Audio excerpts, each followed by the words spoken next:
Ayan. Yan, yun yung ganyan mga paps. Tanga talaga. Ito mga paps, i-unbox natin itong nabili nating side mirror. Sana all. Titignan natin kung gaano ba babagay sa Honda Click ito.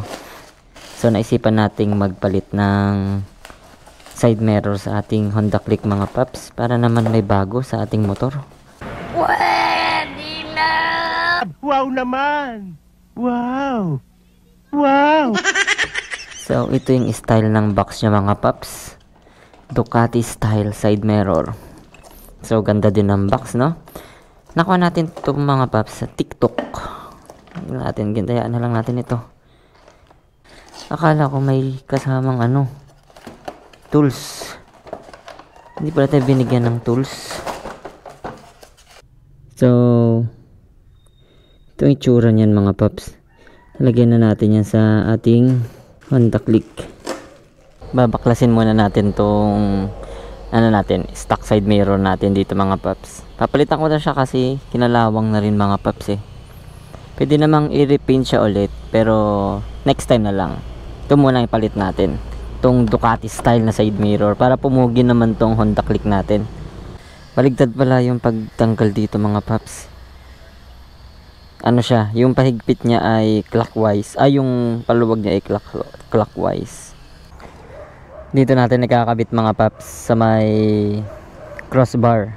Tinanggal lang natin yung side mirror natin kanina. Pwede pala no, hindi ko na tinanggal yung isa, dalawang side mirror. Tanga talaga. Yun, kunting adjust na lang mga paps. So ang pormahan niya ay ganun. Okay, ayun, ayos. Adjust muna natin. Yun, ang ganda, wala siyang grado. So ganito yung magiging itsura niya mga paps kapag dinadrive na natin siya. Diba, mas pumugi talaga Ducati style. Ayan, ito mga paps, alloy ito. Alloy. At ang kinagandaan dito mga paps, pwede natin siyang yan, yun yung ganyan mga paps. Tanga talaga. Dito papunta dito sa kabila naman.